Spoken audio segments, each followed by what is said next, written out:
Pelo sinal da Santa Cruz, livrai-nos Deus, nosso Senhor, dos nossos inimigos. Em nome do Pai, do Filho e do Espírito Santo. Amém.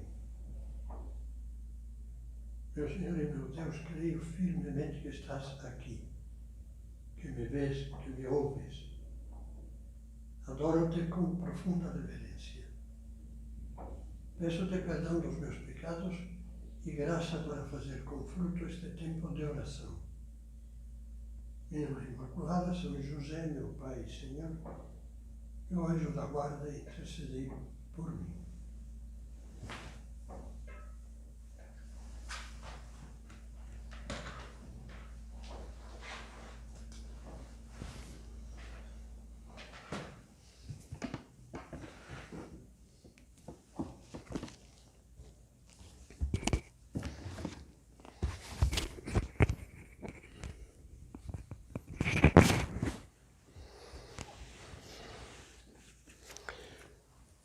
Todos os que participam habitualmente deste recolhimento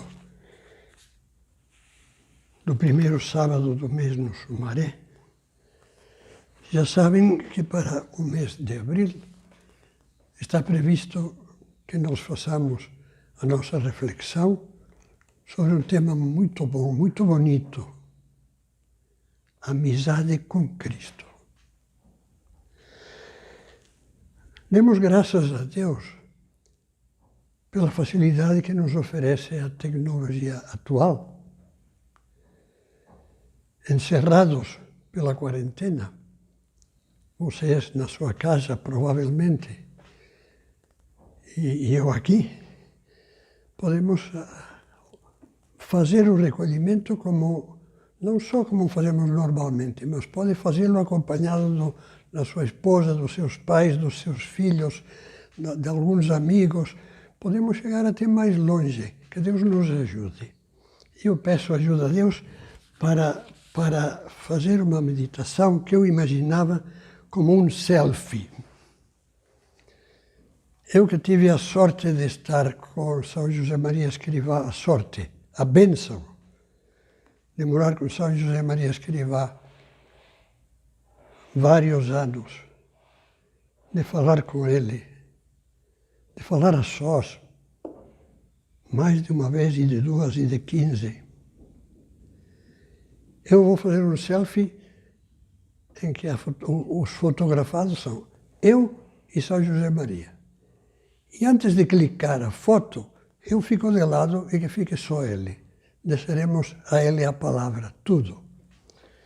Porque São José Maria viveu de uma maneira tocante, impressionante, essa amizade com Jesus, com Cristo. Eu vou recuar agora até o dia 4 de outubro de 1932. Fazia 4 anos que Deus tinha mostrado, tinha feito ver a São José Maria o Opus Dei. Em 2 de outubro de 28, ele fundou, seguindo a inspiração divina, fundou o Opus Dei. 4 anos depois, em 4 de outubro de 32, foi fazer o seu retiro espiritual, como costumava naquela época, sozinho, para aprofundar na vontade de Deus, na chamada de Deus, na missão que Deus lhe confiava. Ele se recolheu num convento de carmelitas da cidade de Segóvia, próxima a Madrid, numa capela onde se encontra o túmulo de São João da Cruz, esse grande mestre da oração, esse que é um dos maiores místicos da história da Igreja. E lá no primeiro dia, ele anotava nos seus apontamentos, que se conservam, graças a Deus, ele anotava que sentia frio, que parecia que lhe custava fazer oração. E, no entanto, o Espírito Santo o ajudou. E ele pôde anotar essas palavras: Deus é meu Pai. Jesus é meu amigo íntimo, que me ama com toda a divina loucura do seu coração. Jesus, meu Deus, que também é homem. Ele dizia que não conseguia sair desses pensamentos naquele dia. Esses pensamentos lhe estavam vibrando na cabeça, estavam se metendo dentro do seu coração com uma força que ele denominava assim: descobrir um novo Mediterrâneo. Mediterrâneo, o Mare Nostrum dos romanos, era um mar super conhecido das civilizações desde o tempo dos egípcios, desde o tempo dos... tudo. Grécia, Roma, Espanha, França, etc., Marrocos. E dizer descobrir o Mediterrâneo era dizer uma bobagem, aparentemente, porque era o mar mais navegado e descoberto de todos. Mas o significado de descobrir o novo Mediterrâneo quer dizer uma coisa que eu já sabia. De repente, vi com uma luz nova como se nunca tivesse visto. Eu já sei de algum caso muito bonito, que um marido me falava da sua esposa. Olha, ela ficou doente e a maneira como se comportou na doença me fez ver que eu não a conhecia. Eu descobri como é realmente a maravilha que é a minha esposa quando ela ficou doente e vendo a forma como ela era serena, como ela tinha fé, como ela suportava a dor, como ela mantinha um carinho, não tinha caprichos. Eu peço a Deus que São José Maria nos ajude a descobrir um novo Mediterrâneo, nos ajude a viver o que ele, um ano depois desse ano 32, escrevia e depois passou a ser um pensamento do livro Caminho. Jesus é teu amigo, o amigo, com coração de carne como o teu, com olhos de olhar amabilíssimo que choraram por Lázaro, e tanto como a Lázaro te ama a ti. O primeiro que nos ofereceu a sua amizade é Ele. O primeiro que nos chamou a nós de amigos é Ele, é Jesus. Na intimidade da última ceia, conversando com os seus discípulos, dizia: eu vos chamo de amigos, porque tudo o que ouvi do meu Pai, eu vos dei a conhecer. Jesus, naquele momento tão íntimo da última ceia, dizia aos apóstolos: eu me abri totalmente. O Pai e eu somos um, dizia, porque é o mistério da Trindade. E Deus abriu, quer dizer, o coração de Deus se abriu no coração de Cristo e nos transmitiu tudo o que tinha dentro para que nós participássemos e nos transformássemos e fôssemos capazes de receber todo o amor de Deus que Ele nos enviou com a vinda do Espírito Santo e fôssemos capazes depois de ir a uma eternidade de união estreitíssima com o amor divino sem limite. Eu vos chamei de amigos. O cardeal Ratzinger, na homilia que fez ao começar na missa, que inaugurou o conclave, que elegeria um novo Papa depois do falecimento de São João Paulo II, ele não imaginava que um novo Papa, poucos dias depois, seria ele mesmo. Mas ele dizia o seguinte: o Senhor define a amizade de um duplo modo. Não existem segredos entre amigos. Cristo diz-nos tudo quanto escuta do Pai. Está citando essas palavras da ceia. Dá-nos toda a sua confiança e com a confiança também o conhecimento. Revela-nos o seu rosto, o seu coração. Mostra-nos a sua ternura por nós, o seu amor apaixonado que vai até a loucura da cruz. Faz de nós seus amigos, dizia o cardeal Ratzinger. E nós, como correspondemos? Esta é a pergunta que que nesta meditação nós temos que fazer. Antes de nós nascermos, já temos todo o amor de Deus, todo o amor de Cristo oferecido a nós. Neste mesmo momento da última ceia, Jesus dizia: ninguém tem maior amor do que aquele que dá a vida por seus amigos. Vós sois meus amigos. Se praticais o que vos peço, o que vos ensino, o que vos mando. Como é que nós acolhemos esse amor de Cristo? Nós lhe abrimos o nosso coração.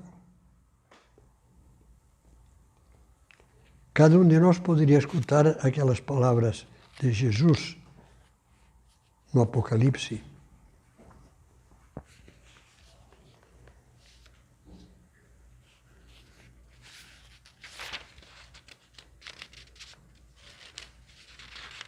Eis que estou à porta do teu coração e bato. Isso acontece com todos nós. Da parte dele, não falta essa procura. Ele nos procura porque nos ama. Se alguém ouvir a minha voz e abrir a porta, entrarei em sua casa e cearei com ele e ele comigo. Fazer uma refeição juntos, fazer uma ceia juntos, era um sinal de amizade, de familiaridade, de intimidade. Eu entrarei no seu coração como um amigo íntimo. O que descobriu São José Maria de uma maneira nova, naquele retiro de 1934. Ele bate no coração, ele quer entrar. E diz: o futuro Bento XVI. E nós como respondemos? Mantemos a porta fechada? Muitas vezes sim, infelizmente. E é preciso pensar um pouquinho. Um recolhimento é para fazermos exame de consciência. É preciso pensar diante de Jesus que está aqui, que nos vê, que nos ouve, Cristo no sacrário. Ele que agora, neste mesmo momento, está olhando para você, para mim, e nos diz: mas você não percebe que eu estou constantemente batendo no teu coração, sem querer forçar, com suavidade, mas sem te abandonar. E o que é que mantém o nosso coração fechado? Em primeiro lugar, a ignorância. Olhem, não digo nenhuma novidade se repito o que dizia o mesmo cardeal Ratzinger faz anos. Hoje em dia, a maioria dos católicos não sabe nada. É duro pensar nisso, mas é verdade. Sobre Cristo, sobre o cristianismo, sobre a igreja, todo mundo se acha preparado para falar. Sobretudo se é para falar mal. Sobretudo se é para criticar. Sobretudo se é para se declarar ateu. Sobretudo se é para zombar de Cristo e ofender o cristão. E também para fazer teorias na universidade, nos colégios, em colégios católicos também. Meu Deus, põe um breque na minha boca. Falta de conhecimento. Se o conhecêssemos, aconteceria conosco o que aconteceu com os discípulos de Emaús, que é uma cena simbólica, uma cena da ressurreição de Cristo, no próprio dia da ressurreição. Jesus apareceu ao entardecer àqueles 2 discípulos que estavam voltando para casa desiludidos. Tinham andado com Cristo durante um bom tempo e acabaram como? Vendo Cristo pendurado como um farrapo sangrento de uma cruz em que se condenavam os bandidos, os assassinos, e depois sepultado. E aparentemente tudo se acabou. E enquanto estavam voltando de cabeça baixa para casa, em Maús, a alguns quilômetros de Jerusalém, no meio do caminho, Jesus ressuscitado, esse Cristo que vive, que está aqui no sacrário, que vive, que está sempre ao teu lado. No meio do caminho, um desconhecido se une a eles e vai andando com eles. E lhes pergunta: de que estavam falando vocês? E São Lucas, que descreve esta cena, diz: então pararam tristes, porque estavam falando, discutindo entre si sobre o que tinha acontecido, a morte de Jesus, a derrota aparente de Jesus. E então Jesus os escuta, os deixa falar. Nosso Senhor tem muita paciência conosco. Deixa falar. E num dado momento, começa a lhes dar o que eles não tinham. O conhecimento do mistério do Messias, do mistério de Cristo. Começando pelo princípio, foi percorrendo a Bíblia, as Sagradas Escrituras, lembrando-lhes todas as passagens onde se falava dele, do futuro Messias, Filho de Deus, o futuro Messias sofredor, o servo sofredor, o futuro Messias que se levantaria ao terceiro dia, vivo, como Rei de vivos e mortos. E quando chegam perto de casa, os dois discípulos estão tão tomados, tão comovidos pelas palavras de Jesus, que lhe pedem que entre em casa, fique com eles. Fica conosco, porque está entardecendo e o dia já declina. Tem um livro muito bonito com esse título, muito bom e muito claro, do cardeal Robert Sarah, esse cardeal africano, que é o prefeito da congregação para a doutrina do sacramento e o culto divino. E quando se senta com eles, Jesus repete o gesto da última ceia. O pão, o vinho, como dizendo: vocês que me choravam, vão ter-me todos os dias na celebração eucarística. E desaparecem. E eles, ébrios de alegria, voltam para Jerusalém para contar aos outros que estavam todos encolhidos, acovardados no cenáculo, para lhes dizer: Jesus vive, nós o vimos, falou conosco, esteve na nossa casa. E enquanto iam para Jerusalém, diziam um ao outro: não é verdade que o nosso coração ardia enquanto ele nos falava pelo caminho e nos comentava as Escrituras? Olha, eu quero lhe dizer, você pode sentir a mesma alegria se se decide a conhecer a fundo Jesus Cristo. Se procura fazer o que tanto nos pede a Igreja, o que nos pede o Papa Francisco, especialmente naquela primeira encíclica Evangelii Gaudium, a alegria do Evangelho. Medite o Evangelho todos os dias. Sinta-se interpelado por cada palavra do Evangelho. Descubra Jesus. Vá tirando véus. É como ir tirando camadas de terra que te ocultavam o rosto de Cristo. É como ir tirando camadas de falsidade, de porcaria que te ocultavam o rosto de Cristo. E se te custa ver, lembra das palavras de Cristo nas bem-aventuranças. Felizes os que têm o coração puro, porque eles verão a Deus. Não é só a ignorância. São também os nossos pecados, esses pecados a que estamos tão apegados. E que o orgulho ou a vergonha nos impedem de confessar. Se falta pureza de coração, não se abre a porta. Eis que estou à porta do teu coração e bato.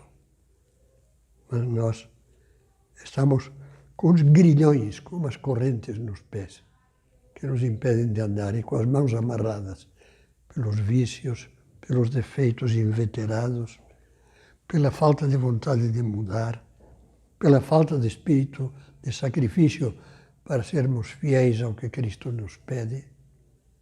E então não há pureza de coração. Os que não têm um coração puro não verão a Deus. Agora, nesse período de quarentena,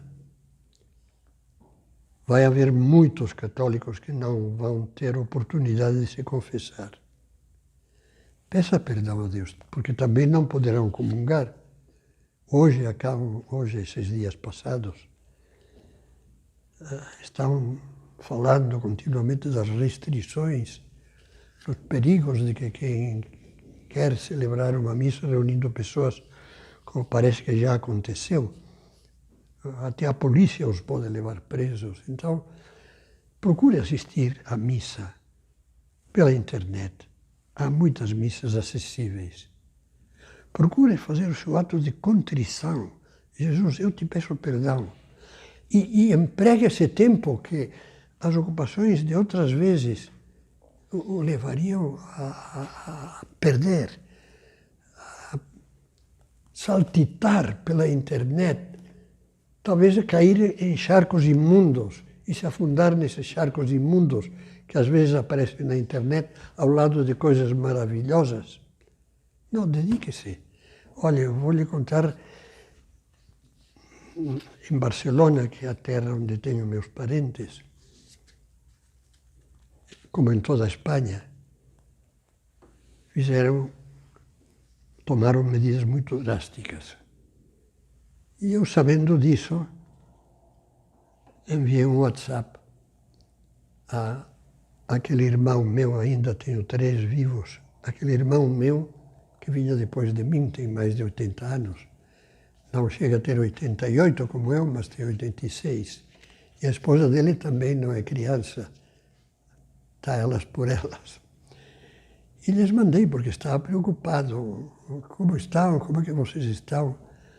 E meu irmão, que já está um pouco com dificuldades de se expressar e assim, sempre delega na esposa, que é muito boa, delega na esposa o diálogo. E ela escreveu e me disse, olha, estamos aqui trancados em casa. Você sabe o que mais nos custa? Que nem nos permitem que venham visitar-nos os filhos e os netos. Tem 5 filhos, uma porção de netos e alguns bisnetos. Lá trancados, não podem ver os filhos e os netos. Bom, e depois dizia, o que fazemos? Eu estou aproveitando muito para ler a Bíblia a fundo. Gostei. Há tempo. Às vezes, há pessoas que nunca leram a Bíblia inteira. E essa minha cunhada dizia, estou aproveitando o tempo para ler a Bíblia. Graças a Deus. Também o coração fica trancado quando nós não damos mostras de amizade a Cristo. Isto é, quando nós não fazemos oração. A oração é falar com Deus. A oração é falar com Cristo. Tratar a Cristo. Abrir-lhe a nossa alma, contar-lhe o que nos acontece, pedir a sua ajuda. Tantas orações que estamos fazendo, devemos fazer nessa temporada pelos que estão sofrendo. E a falta de oração. Eu faria uma comparação, às vezes me alongo demais nessas meditações, mas olha, é natural que os mesmos vícios dos meses passados eu tenha neste mês de abril. Então, eu anotava aqui nos meus papéis uma comparação. Ninguém é amigo de uma pessoa que não conhece. Você não morre de amores por um nome que não sabe quem é e está na lista telefônica. Roberto Dias da Silva. Bom, e quem é esse senhor? Não sei. Ah, você não tem amor por esse senhor, mas não diga besteiras. É lógico. Agora é que às vezes Cristo é para nós Roberto da Silva. É um nome. E além disso, um nome maltratado. Um nome falsificado por falsas interpretações de professor da universidade, de professor de cursinho, de professor de colégio católico. Ninguém é amigo de uma sombra. E ninguém se faz amigo de ninguém se não conversa. Se não há um trato mútuo. Pois aplica isto a Cristo, Cristo vivo. Ele está aqui. Não vai ter muita oportunidade agora de fazer visitas ao Santíssimo Sacramento. Encontrará igrejas fechadas, infelizmente. Mas fique com fome para que, quando acabe a quarentena, pegue o costume habitual de visitar a Jesus no sacrário e falar-lhe e dizer: estou contente, estou triste, Jesus me ajuda, perdi o emprego. Essa temporada me preocupou, me causou muitas preocupações, mas me ajuda a ser teu amigo, me ajuda a confiar em ti. E pouco tempo nos resta para o segundo ponto, que o cardeal Ratzinger, naquela homilia do conclave, dava como sinal da verdadeira amizade. O segundo elemento com que Jesus define a amizade é a comunhão das vontades. Querer a mesma coisa, como já diziam escritores latinos antigos, e rejeitar as mesmas coisas. Jesus, na última ceia, já lemos isso, dizia: vós sereis meus amigos se fizerdes o que vos mando. A amizade com Cristo coincide com aquilo que o terceiro pedido do Pai Nosso exprime: seja feita a vossa vontade, assim na terra como no céu. Não se faça como eu quero, citava o cardeal. As palavras de Jesus ao entrar na paixão, agoniado na oração do horto, falava com a máxima expressão de amor que se pode ter ao Pai. Eu não gostaria, se é possível, eu gostaria de não ter que padecer o que vou padecer, mas não se faça o que eu quero, como eu quero, mas como tu queres. Porque era a doação total de Deus na cruz, até a última gota de sangue, para nos limpar dos nossos pecados e nos abrir as portas do céu. Nesta comunhão de vontades realiza-se a nossa redenção. Ser amigos de Jesus, tornar-se amigos de Deus. Quanto mais amamos Jesus, tanto mais o conhecemos. Tanto mais cresce a nossa verdadeira liberdade. Cresce a alegria de ser redimidos. Obrigado, Jesus, pela tua amizade, dizia o futuro Papa Bento XVI. E esse círculo virtuoso é verdade. Quanto mais se ama, mais se conhece.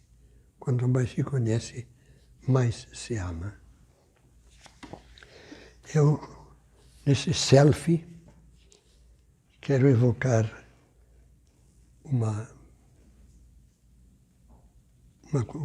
um fato do ano 1954.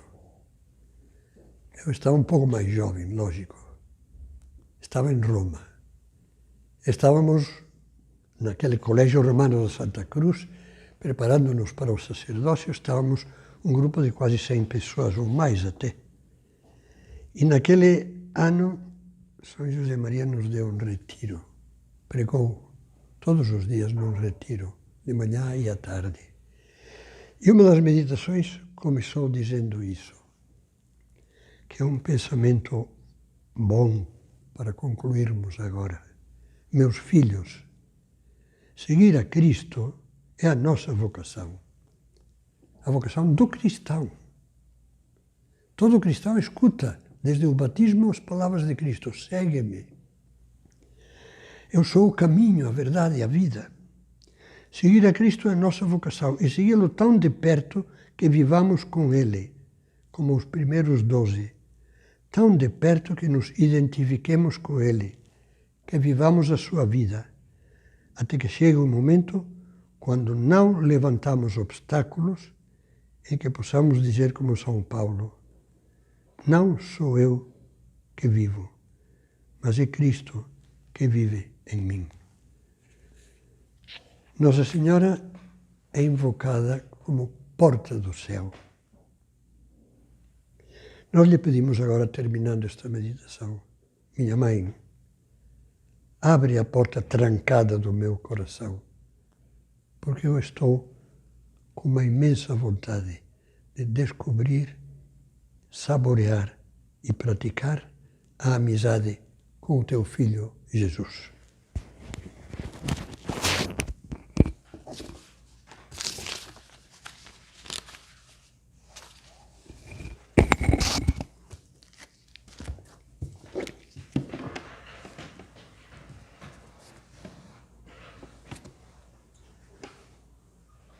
Dou-te graças, meu Deus, pelos bons propósitos, afetos e inspirações que me comunicaste nesta meditação. Peço-te ajuda para os pôr em prática. Minha Mãe Imaculada, São José, meu Pai e Senhor, meu anjo da guarda, intercedei por mim.